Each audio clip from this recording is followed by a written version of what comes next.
He didn't know. He asked the scribes, and they tell him in Bethlehem of Judea. So he again approaches the wise men. Well, now, tell me, about how long back have you been watching and following this star? And the wise men told King Herod. Amen. Now see, it's not recorded what they actually said, but they give him a time factor. With that, Herod told them, all right, you go and seek the young child, and when you've found him, come and tell me that I may go and worship him also. When the wise men left, they followed the star. I won't repeat what I said this morning. That was not a planetary phenomena. Amen. That was an absolutely supernatural display of God's power. Amen. Because if God can manifest His Spirit as a pillar of fire by night and a pillar of smoke by day, surely He can portray it as a star. Amen. If He wants to lead a few men to a certain point in time. So they follow this phenomena, but it's a supernatural thing, to where the young child was. And they came into the house, not the inn. And they worshiped the young child and left. Then it tells us, after they left, the Lord had told them to depart another way, not to go back by King Herod. When King Herod realized he'd been tricked, he became angry. And notice, it follows here in the 16th verse. Then Herod, when he saw that he was mocked of the wise men, was exceedingly wroth, and sent forth and slew all the children that were in Bethlehem and all the coast, means the regions or borders thereof, from 2 years old and under. Now, 2 years old and under, does that mean he was actually 2 years old? No. It means that they have told him in a proximity he could be anywhere from 8 months old to 14 months old. This is his way, because keep in mind, he's not going to send troops into Bethlehem and I want to see everybody's birth certificate.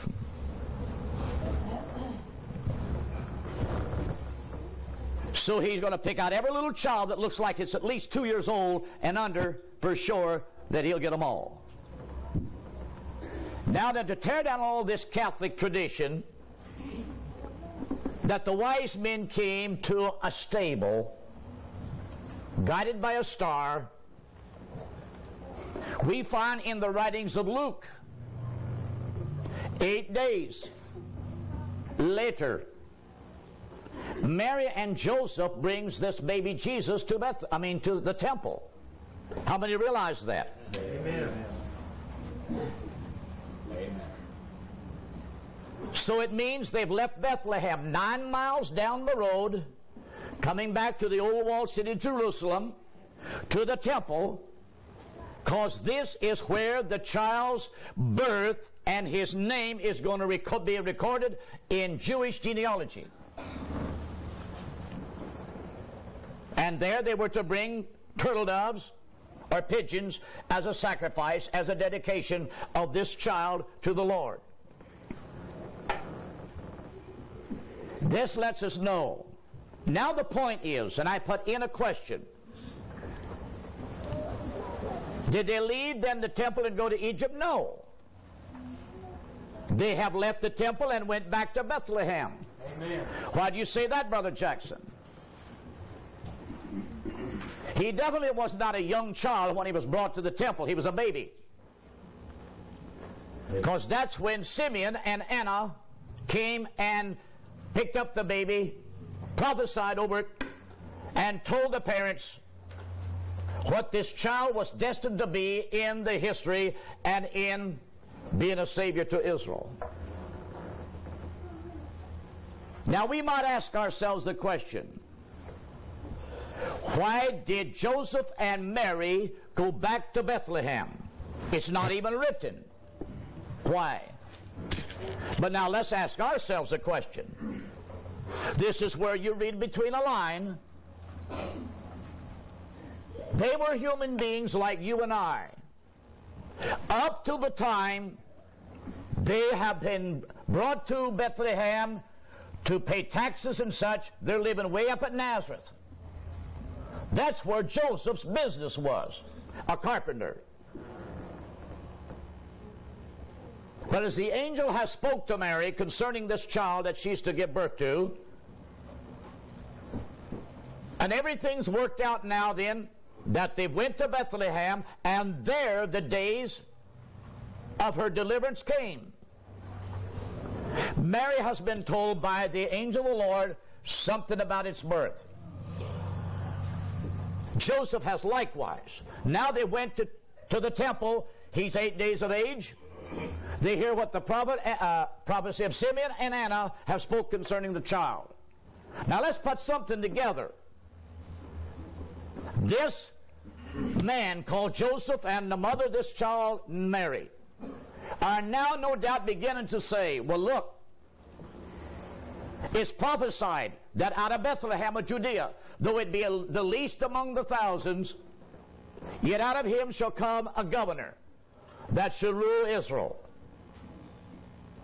In all probability, they have felt very sentimentally drawn to the city of Bethlehem as being a place, well, this is where at least we will abide and dwell and bring up this child, since the prophecy declares that out of Bethlehem of Judea shall he come forth.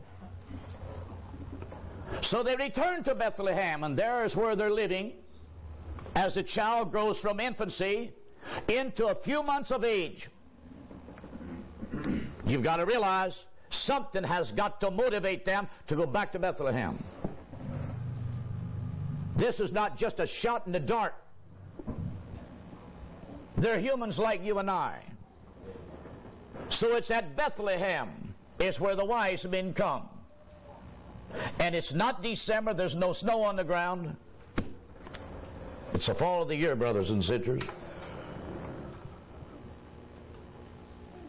And as King Herod then makes this decree, that's why Joseph then was warned in a dream, take the young child and his mother and flee to Egypt.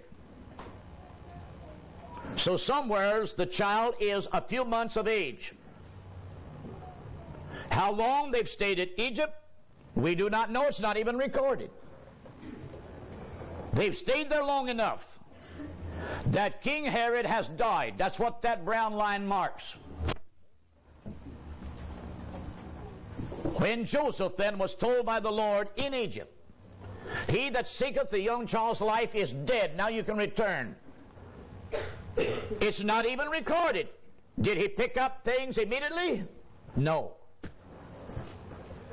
But somewhere he set about to return to the land. Now we come to a point in the analysis of the Scripture. As they begin to reach the outskirts of the land of Israel, they had no doubt with every intention of returning to Bethlehem. But when they begin to approach the outskirts and begin to inquire who's in power now, and they found out, brothers and sisters, that old Herod's son, they knew that he wasn't a bit better than his daddy was, Herod Archelaus. With that information then in their mind, they knew in no wise could they return to Bethlehem or even in the vicinity of Jerusalem. So what did they do?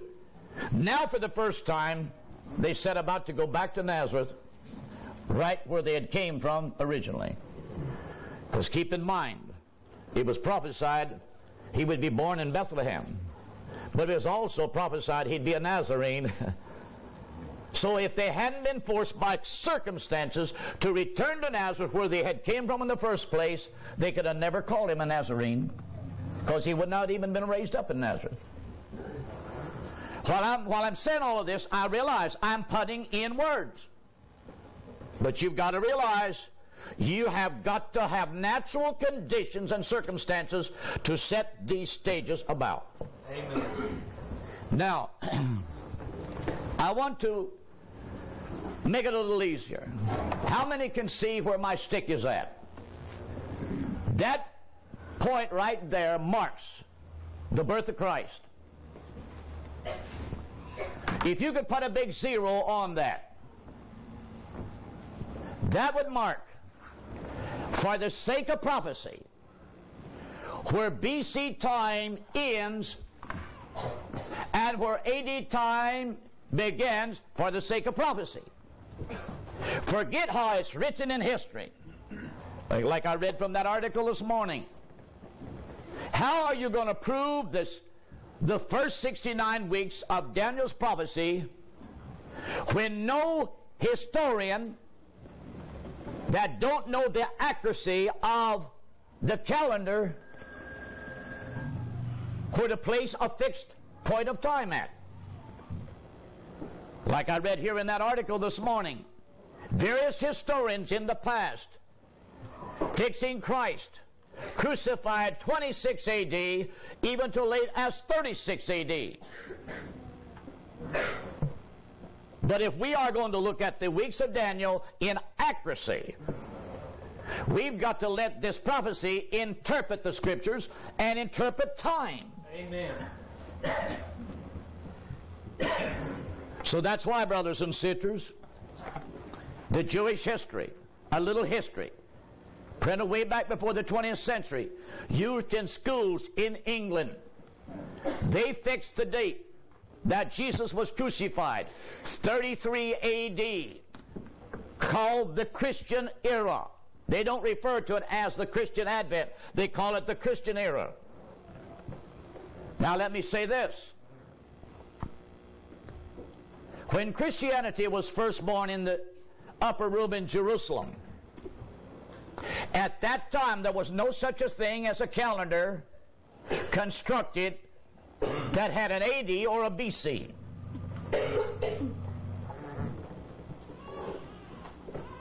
Only your early Christians, beginning with the resurrection of Christ, and since they were the first century Christians, and they had to know in a proximity information that is relative to when Christ was born. It's not recorded in the Bible what date, what month, or year he's born. But when we take the scriptures that says in Luke that when he was baptized, being about 30 years of age, then we know he ministered 3.5 years beyond that point. And if you take 3.5 years from April in 33 AD and back it up, brothers and sisters, it means he was baptized then in a half year off of the equal settings. April here, April here, April here, April here. It puts you in the fall of the year 3.5 years backwards. Now don't think that should sound confusing. If I was to ask you how long you've been living in that place, well, let's see. I moved in there, it's 6 months before my birthday. I bet you could figure that down and tell me how long you've been living there. Amen. Couldn't you? Amen. Well, that's the same language we're using. Just getting it out of that into our natural realm. And if he was about 30 years of age, been in the fall of the year when he's baptized, then you go 30 years back of that. Wouldn't that not tell you that he has been born in the fall of the year? Amen. Sure it does. But I tell you, we've got a lot of people today, they would rather debate over an issue irregardless of whether they got facts or not. But keep in mind, if God put the 70 weeks of Daniel in here for the Jews to have a yardstick, please, for goodness sakes, don't think God is sitting in heaven playing around with time. He didn't give it to Israel for that purpose. Amen. He gave it to them as a help. Yes. And if them Jews that had came back from Babylon under Nehemiah's leadership, if they would have recognized that decree that he came back there with to rebuild the city, the walls, the gates and stuff, every rabbi that would have risen in the decades following should have took that and should have reached somewhere within a 2 or 3 year proximity when to expect the Messiah. That's what it was there for. It's not there for to play with. It's there for to be a help to somebody. And it was put in there for the Jewish people. Then with that, did it help them? Only a few, we'll say a small remnant that at that time really had a feeling, and that's why, look at the prophet Simeon. God had told him, you'll not see death until you've seen the Lord's Christ. Amen.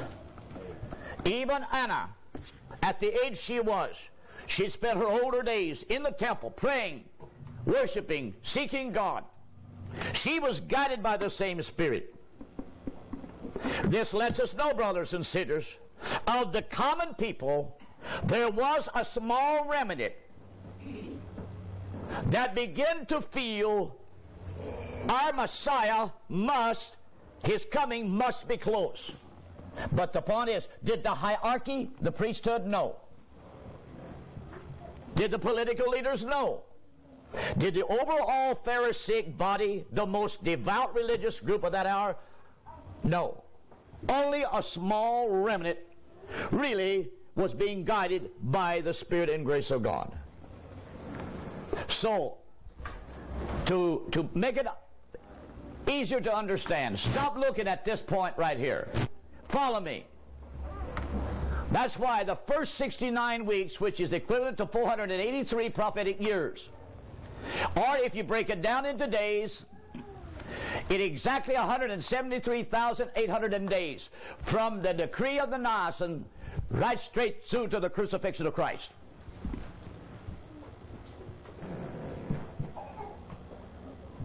No history, nowhere, can break it down, because it takes you straight through to 33 AD when Jesus was crucified, showing that he was cut off not in the middle of the 70th one, which would have put you 3.5 years on over here. If it had been 3.5 years on over here, then you multiply 3.5 times 365 and 1/4 day, and see how many more days you'd have to add on to that. It's not even in history.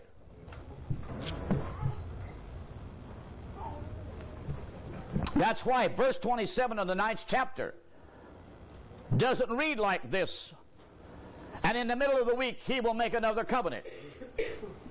No. It plainly tells you, brothers and sisters, and he shall confirm the covenant. And the covenant there has nothing to do with salvation at all. It's a political, economic, and a social thing that the Antichrist right in your day and my hour is getting ready to offer to the world. Hey. Therefore, don't think because in verse 26, and after 62 weeks the Messiah shall be cut off, after don't mean 3.5 years later. It means after the 62 weeks, which is 434 prophetic years, has came to its terminating point, the Messiah shall be cut off, not 1 month in advance, nor 3.5 months later. He will be cut off precisely. That's God's yardstick. Therefore, brothers and sisters, from 445 BC, which was short 73 days when the decree came, to the crucifixion of Christ, you get that many days of God's recorded time. Now, if we can see then that 483 prophetic years, or 173,880 days, or it's actually the 69 prophetic weeks, that's all what it adds up to. It starts there, and it ends there, and Christ was taken to glory. And the grace age, brothers and sisters, was set in motion. It's a fact then that there's 1 week or 7-year period left to start in front of us. Now,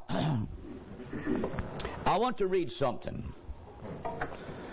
As I read in this morning, I'm not going to read it tonight, but here in the Jewish says that this man called Jesus was executed 33 A.D.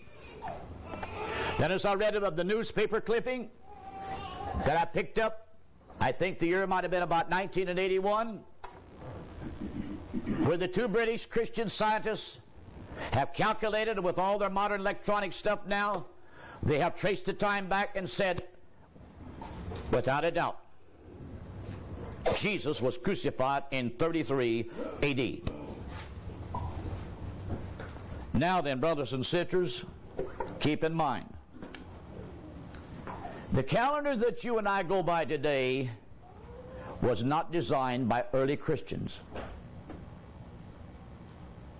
It is true, early Christians, starting with the Jews,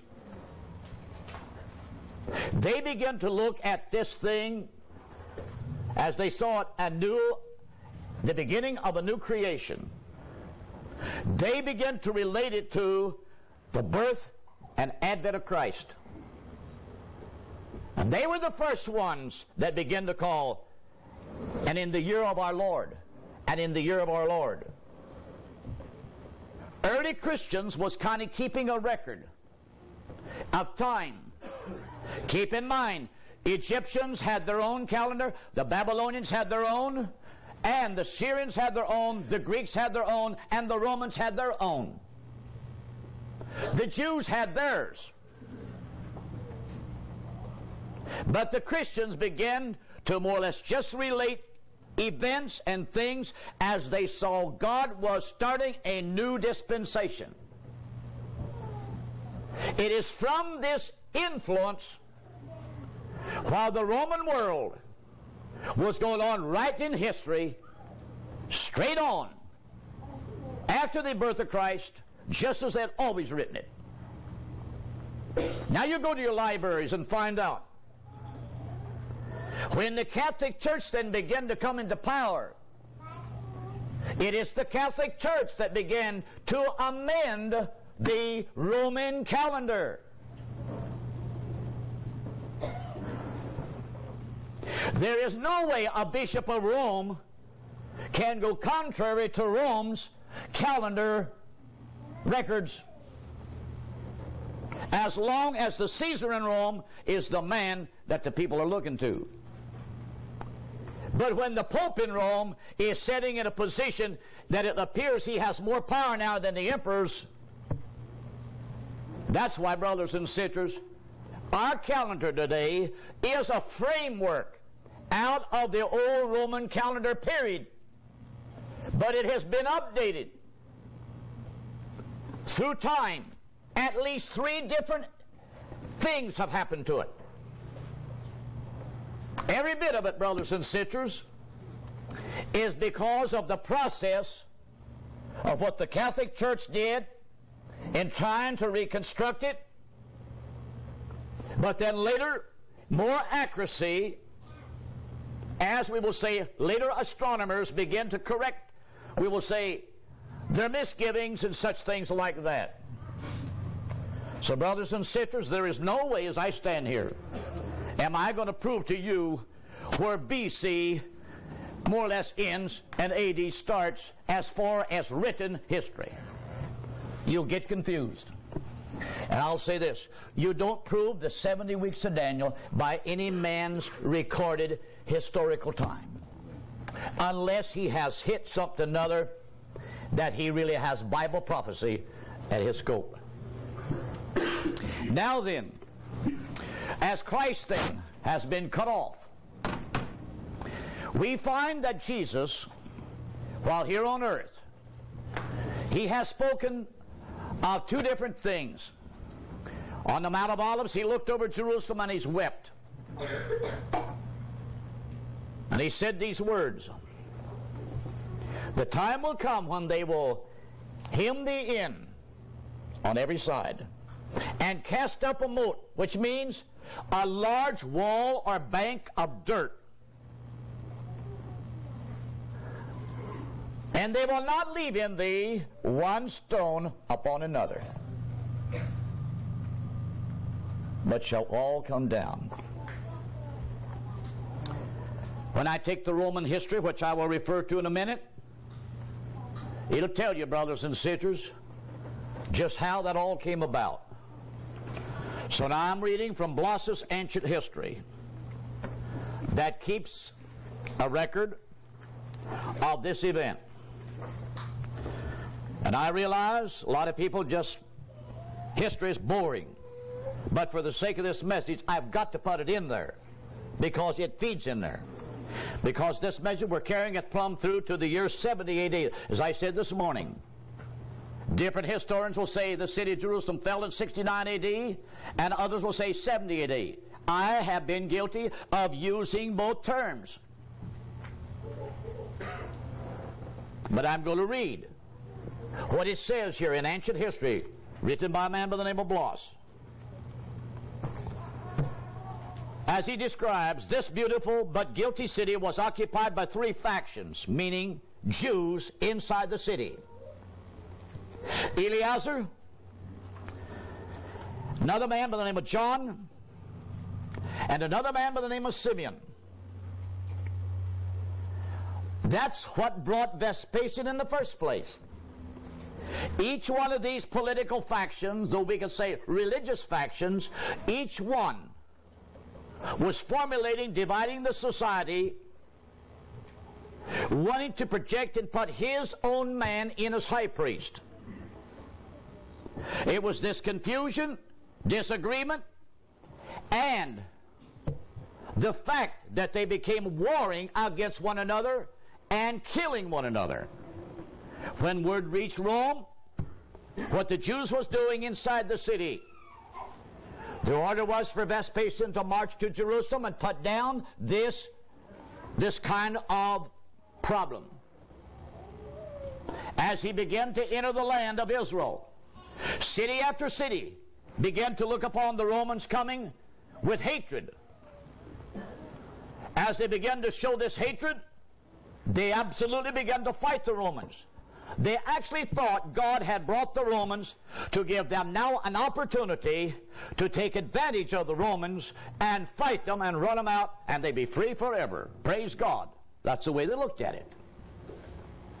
But when I read the chapters preceding this particular part of the history, it tells you how Vespasian and the army rolled over these towns and villages like a bulldozer, bringing every one of them to ruins. The people that could escape fled to Jerusalem to take sanctuary in the great city where they felt that God would protect them.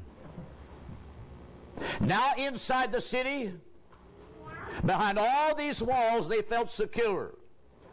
And the Romans are outside. And the prophecy of Jesus is getting ready to be fulfilled. Such was the city, such were its fortifications, and such its defenders. When Titus, listen to this, in the spring of 70 A.D.,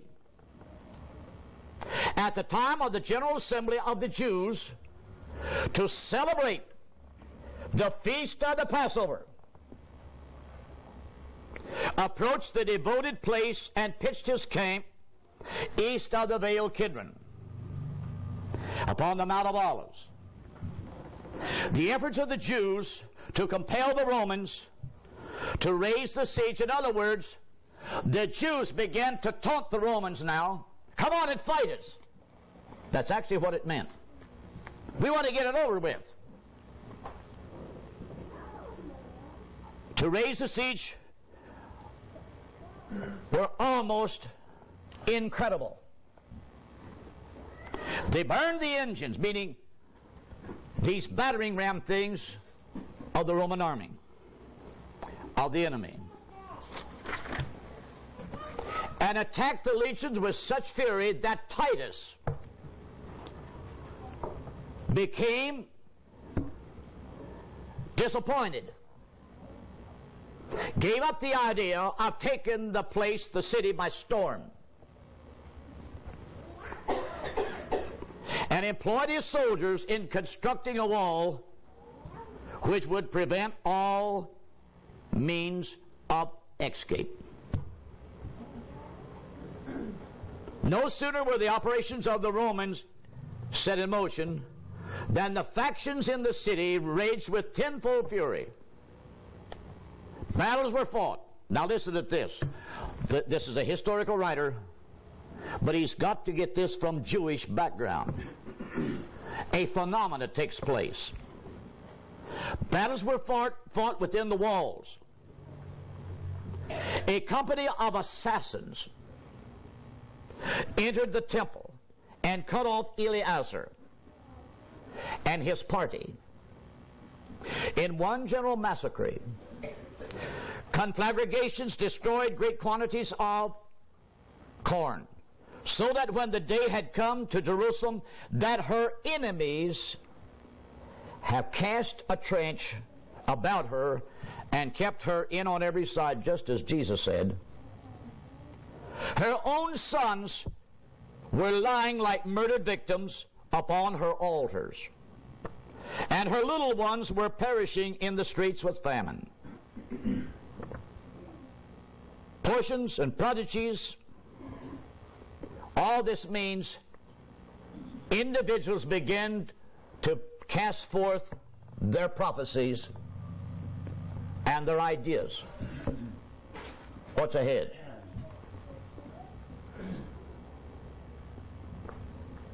Announced the coming doom. Swords glittered in the air. Embattled armies seemed hurrying to combat in the sky. The portal of the temple flew open, and a voice from the excellent glory, meaning the holy of holy place, pronounced in no mortal tones, "Let us depart." A terrific sound as of a multitude rushing forth was heard, and then an appalling silence reigned throughout the holy courts. The Jews converted these fearful admonitions into omens of speedy deliverance. That's what they thought. And disregarding the dreadful ravages of famine and pestilence, they refused to offer offers of accommodations which Titus repeatedly made by the mouth of Josephus. The Romans, wrought to fury by the dispersion of the Jews, made consistent attacks upon the walls and finally gained possessions of the Tower of Antonia. At length the day approached in the Revolution of Ages on the 10th of August in the year 70 A.D. Jerusalem fell. Now that fixed that date. How many realize that? Now, there's one more thing I want to read. And this one is how prophecy in the Old Testament. As I read this, I want you to turn to Deuteronomy, the 28th chapter, and read the 53rd verse.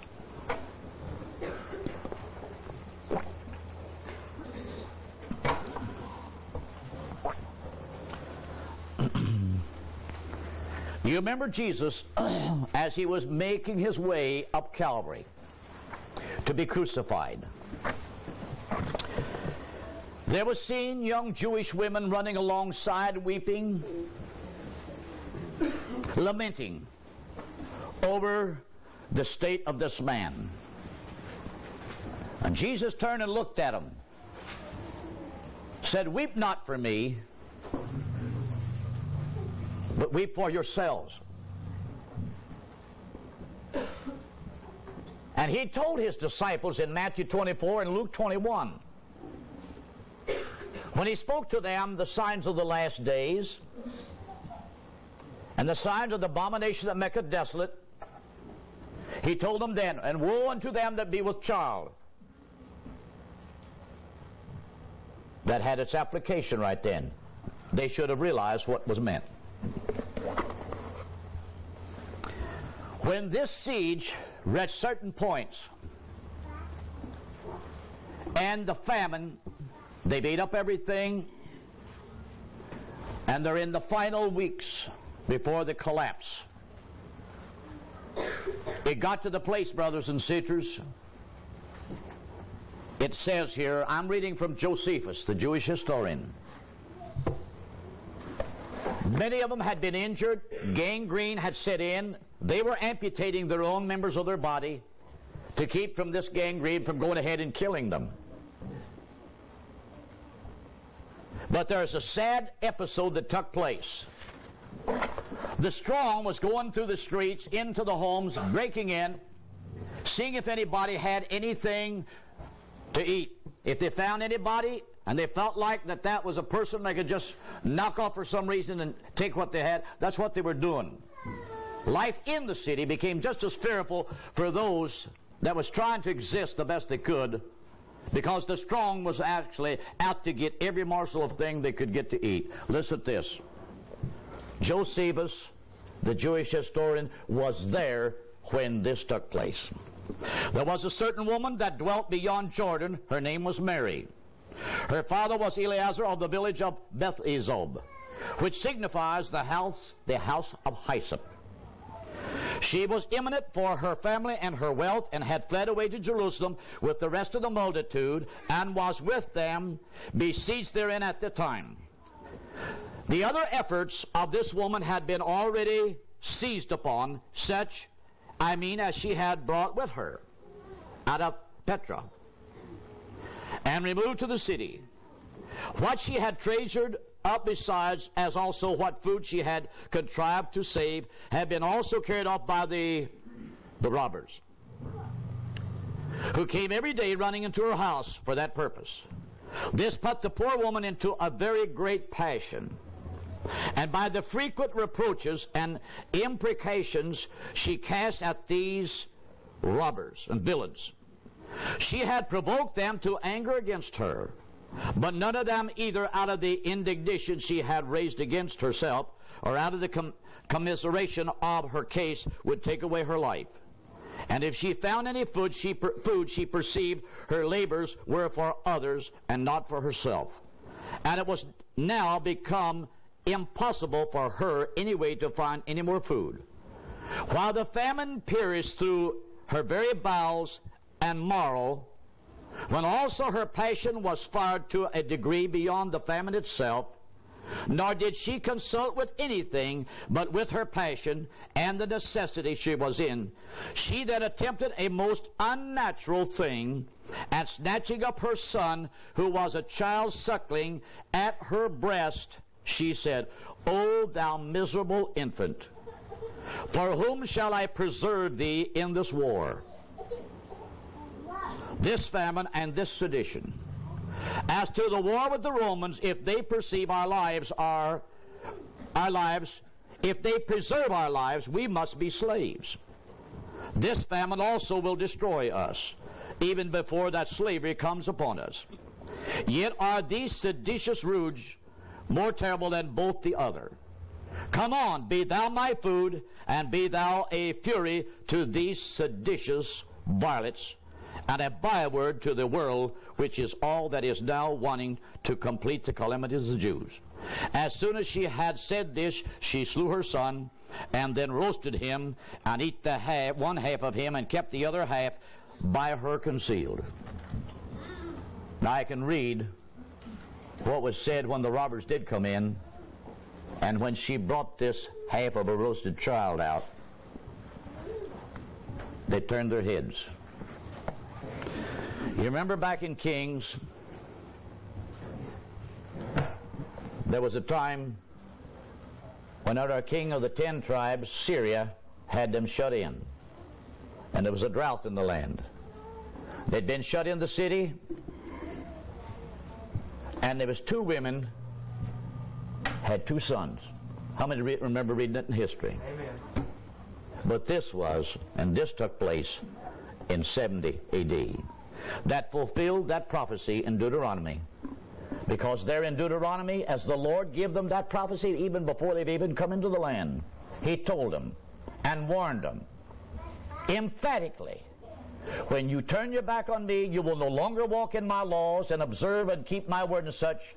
The day will come when there will be an enemy come and fence thee in on every side, and you will eat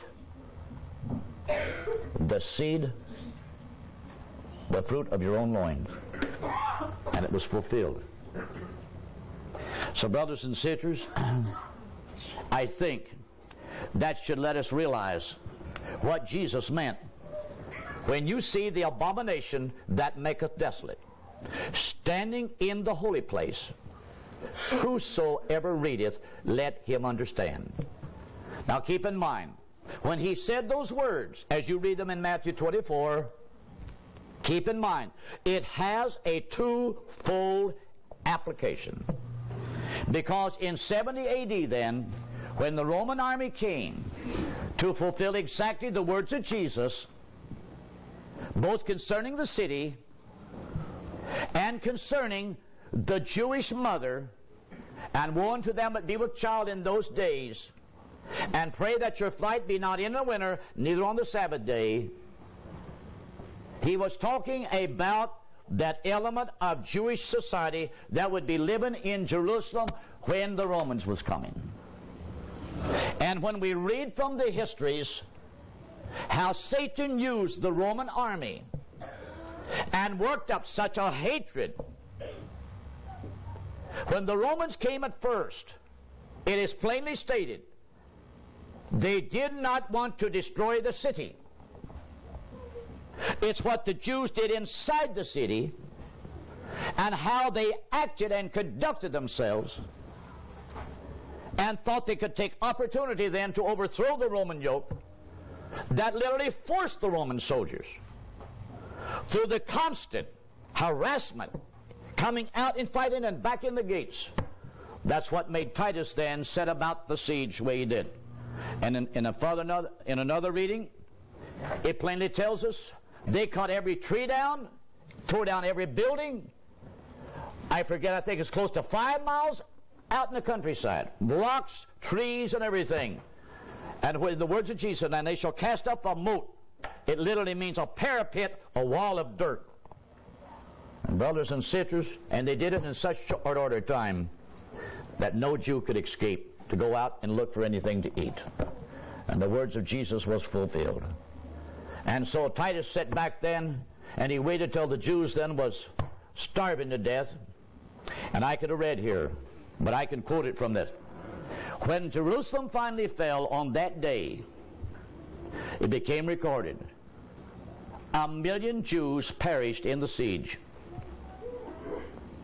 and 100,000 was led away into captivity to be sold on the slave markets in the Roman world. And every word of Jesus was fulfilled precisely to the letter. Now that should convince people, and the reason I'm talking like this is to let those understand when they read in the scriptures, and when you see the abomination that maketh desolate, it's not necessarily talking about some little old dirty thing laying there. It's talking about how Satan raises up through a system and an element of people with such fury and hatred, and it is solely executed against the Jewish people. That's why it's called the abomination, excessive hatred. And the objective of Satan in it is then to deprive the city of Jerusalem and the land of Israel of its rightful inhabitants. Then when you take that right to Daniel the 12th chapter, where Daniel is seen, the man clothed in linen standing on the river, then the angel that was communicating with him, and Daniel kept asking the angel, what meaneth all of this? He's been hearing these words, this conversation going backwards and forwards, and he keeps asking this angel, what meaneth all of this? And the angel told Daniel, shut it up. It's sealed till the time of the end. But he insistently said, what meaneth all of this? Then the angel asks the one on the river. You read it in Daniel chapter 12. As he raised his hand toward heaven, just like it is seen in Revelations chapter 10. Amen. Said it shall be for times, and the dividing of time. And when it is accomplished that he, meaning the Antichrist, has scattered the power of the holy people, and brothers and sisters, that's up in front of us, then shall it all be over. So brothers and sisters, I'm not going to go into the 70th week tonight because I want to deal with it altogether in an issue by itself. But I've said all of this. There is no way any critic can take the Bible nor history books and prove that Jesus was cut off in the middle of the 70th week. If it was, you would have to have enough time to make 486 and 1/2 years of prophetic time. The most you can get is that. That's why, brothers and sisters, this has been a controversial subject ever since Brother Branham said what he did. But don't forget, in 62 he preached there's 1 week yet. Then when he preached the seals, he only referred to it as 3.5 years left to the Jew. But keep in mind, brothers and sisters, that has thrown preachers and people so far off into oblivion, they don't even know what to believe. That's why, brothers and sisters, I'm not saying these things to be critical, but to be factual and to be firm. I stand on my own 2 feet. I don't ask you to tie my shoes. And I say this to every brother around the world that gets this message by video, by cassette, or print. And we're going to put this diagram in the paper. It'll be sent out with the videos. It'll be sent out with the cassette tapes too, to show the people. I've got every history needed. In fact, I've read from different sources of history. It's confusing if you try to interpret the Bible, just like I read from the newspaper article this morning. They've got Jesus cut off from 26 A.D. to 36 A.D. So the point is, you cannot believe the 70 weeks of Daniel and interpret it by that type of calculation. It just won't work. So when you take the 69 weeks and you break it down and you look at it and you see it's got to be here, and he was actually cut off at the end of the 69th week, at the end of 483 years, at the end of 173,880 days. That's what it all adds up to. This and this and this is all the same. That's why it is all right there. Now then, I'll say this. When we look at this and explain it once again, we know biblically that Jesus was born before the death of King Herod. Amen. That we do know. Amen. But see, it is not recorded by any calendar date when he was born, but by secular history it is recorded when King Herod died. So this is why, brothers and sisters, when you talk about BC, you're talking about time before the death of King Herod. When you're talking about AD, you're talking about time that is related to the birth of Christ and following. But that right there overlaps. But that don't change that solid line up there. Nope. I hope you understand that. Amen. So when you break it down, brothers and sisters, and watch the figures, this is the number of days of Jesus' lifespan.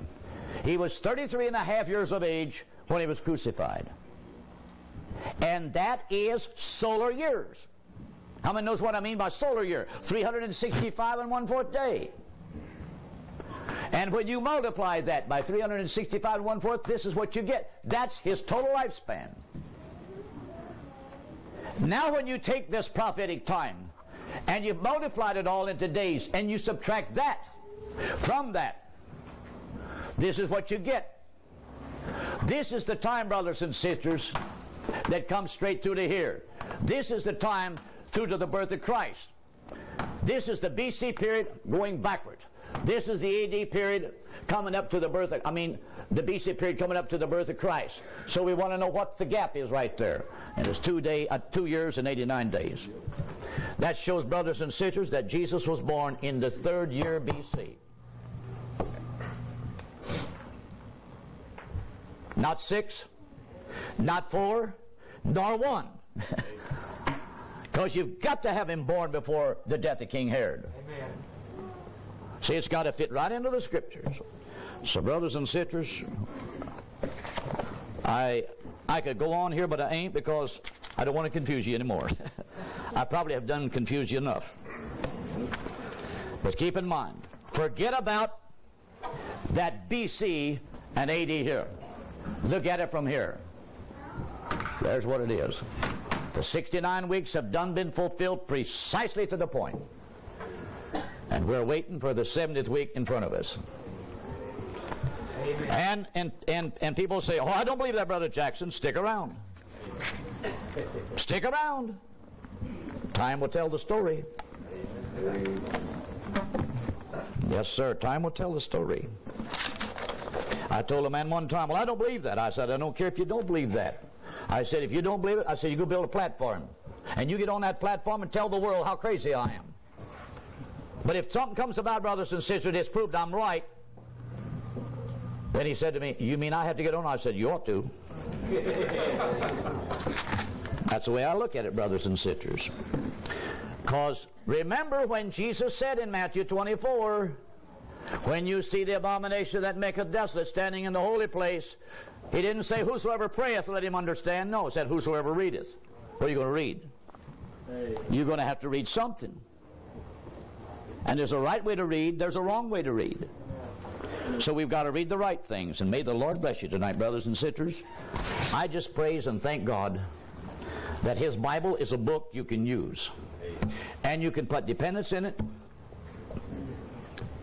And brothers and sisters, that's why He put those things in the Bible to help the Jews. It's like in Hosea. There in that chapter we said, and after 2 days, speaking of the Jews, how they would be lifted up and they would be revived. 2 days is 2,000 years. Amen. And brothers and sisters, them 2,000 years is the grace age to the Gentile church. And here we are right at the approaches of the ending of it. That should let us realize, brothers and sisters, the revival and the lifting up of Israel is just in front of us. We ought to be thankful to God, and I'm thankful to God tonight for His salvation. May the Lord bless every one of you.